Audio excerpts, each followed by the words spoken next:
മശിഹാനാഥ നോമ്പും പ്രാർത്ഥനയും കൈക്കൊള്ളുക.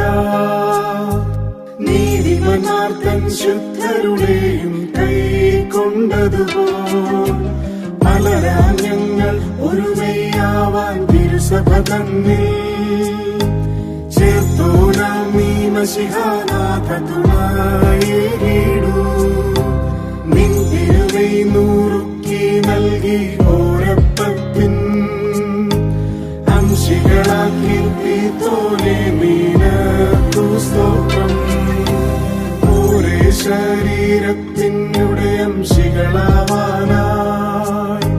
വിളിച്ചോനെ നിന്നുടെ ജീവൻ ഞങ്ങളിലേകാൻ. ഏകപിതാവിൻ സുതരായി തീരാൻ സുതനെ തന്നോ. പുത്രത്വത്തിൻ ആത്മവരത്തെ ഞങ്ങൾ തേടി. ഉത്തരമരുക അരുൾക ദേവ അനുഗ്രഹിക്ക. മധ്യചിത്തം അനുദാ